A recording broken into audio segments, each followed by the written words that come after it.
I'd like to thank Steve and Alan and Anvil Brand for having me down here.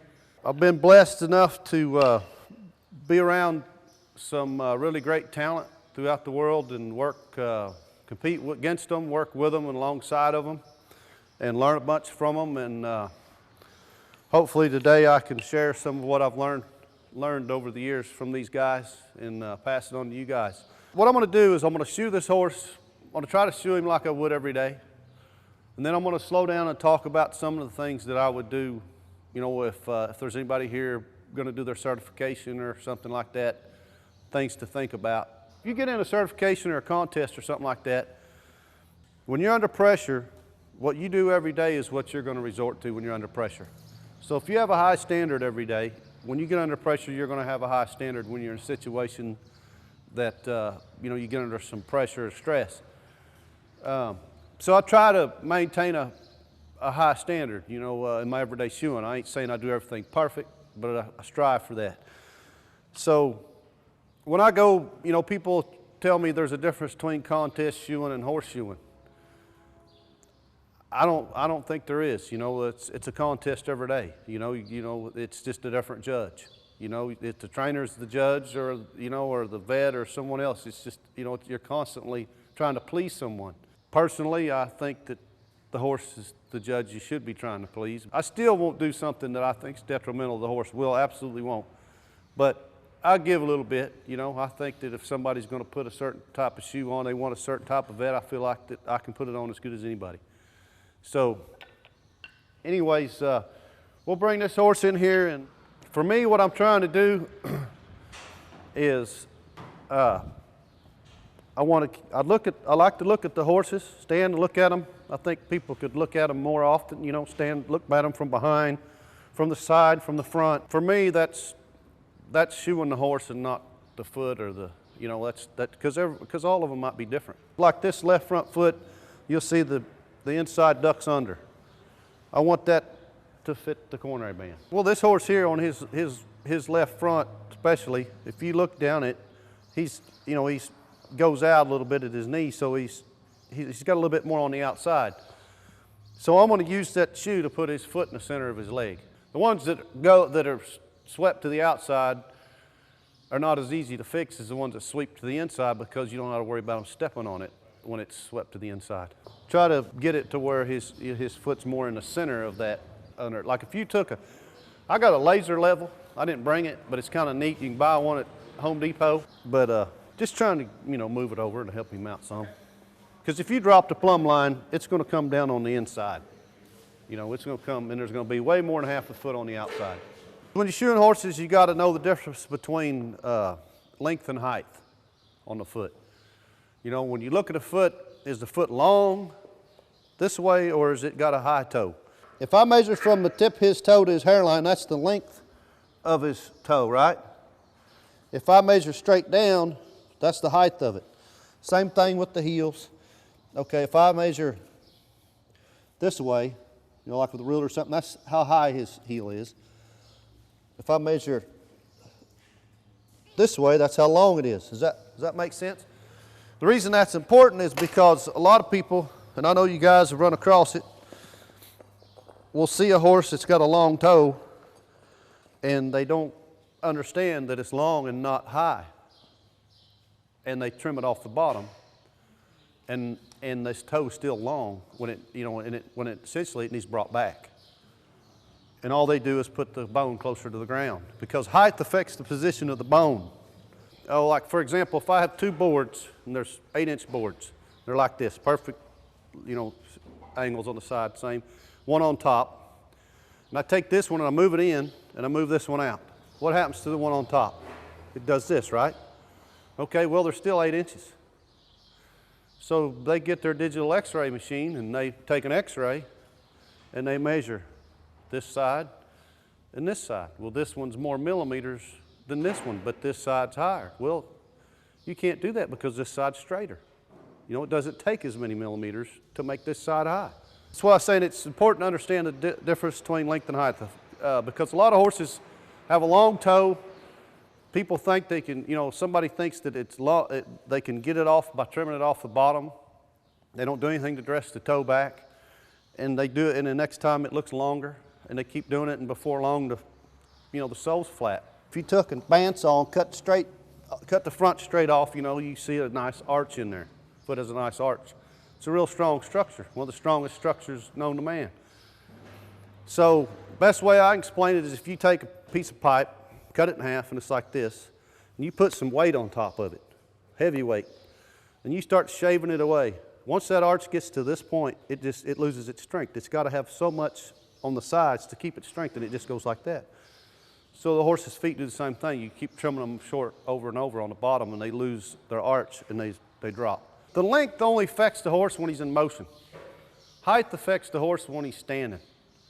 Horses stand 90% of their life, because if you change, ideally in a perfectly balanced foot, the horse is perfectly balanced in an ideal world, perfect world. When he's standing there, nothing is stressed. The deep flexor tendon doesn't have any extra pull on it. The extensor tendon don't. The suspensories don't. Nothing has any, the lamina, nothing has any extra stress. It's just doing its job. So when you start changing the height of it, that affects him when he's standing there at rest. Does that make sense? His foot can be that long, and it just gets in his way when he goes to move. First thing I like to do is trim the frog, kind of see where the widest point of the frog is. Now you could probably see from there, he has more over here than he has here. Chad was at this deal. I had a clinic, had a fellow named Mark Caldwell from England come over and do this, they call it foot mapping. And basically, all I'm doing is using this loop knife so you can see. And I don't do this on every horse, but I do it on a lot of horses.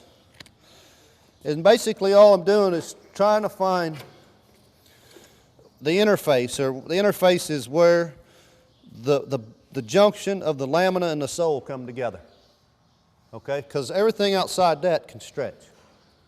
So I'm trying to see the true shape of the bone, of what the coffin bone will be in there. Does that make sense? So what I'm going to do is, before I ever trim anything off the bottom, I'll show you why that is. I'm going to shape this.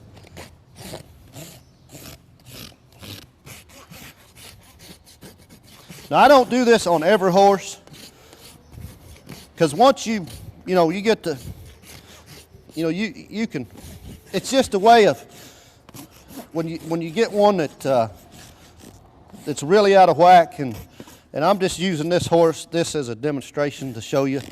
But you set a shoe back, trim its foot, set it back, and then you take all that off. I wish this horse was running forward, because that way I could show you, because when you bring that back, if you ever try it sometime, when you get one that's really run forward, bring the toe back before you ever do anything else. And you'll see when you come down it's just gone. When I'm putting this line on here,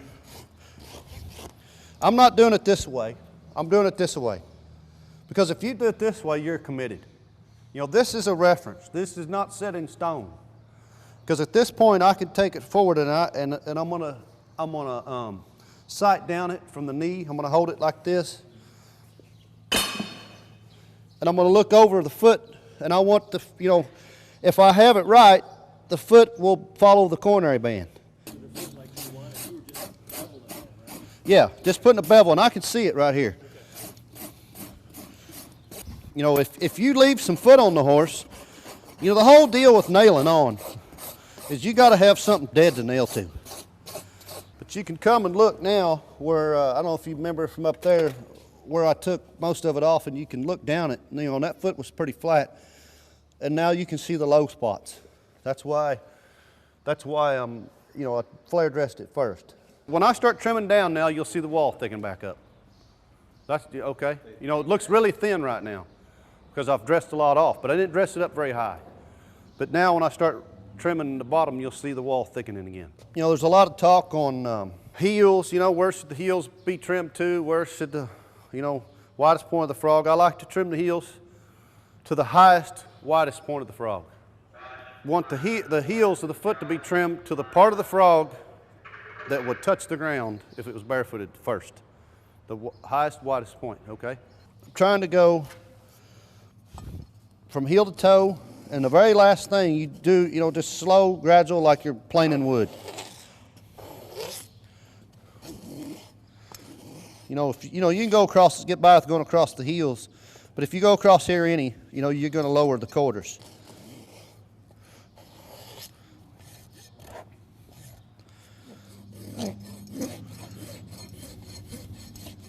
If you go to a certification or a contest or something, you go, you know, you got to ask the examiner or the tester, whoever's doing it, what are you using for a reference for level? You have, you know, I mean, because you can't do the test if you don't know what the test is. You know what I'm saying? If he's going by the cannonbone and you're going by the pastern, you know, you're going to be way off. You know, so you got to ask him, what are you using for a reference? And hopefully you ain't got one that's got a big ego and gets all bowed up about it and thinks you're challenging him. You know, just say, what are you using for a reference today, you know? So you have level. But for flat, when I look at flat, I'll get down here and I'll look at it just like I'm looking at a horseshoe. And I will move it around because I'm not trying to see level. I'm trying to see if I've got this damn thing flat. This, you know, this is sole right here also. And you'll see corns in there because you can see how this is coming in. It's going to pinch that sole. So you're going to have sole pressure just like this. I'm not a big believer in relieving that. I think that helps support that bar. You know, helps keep it from bending, helps it. And, you know, I could, you know, take a little more off right here. But I don't like to get up into here too much on taking bars out. You know, they really, you know, you could taper them with the sole, you know, but I ain't going to just rip them out.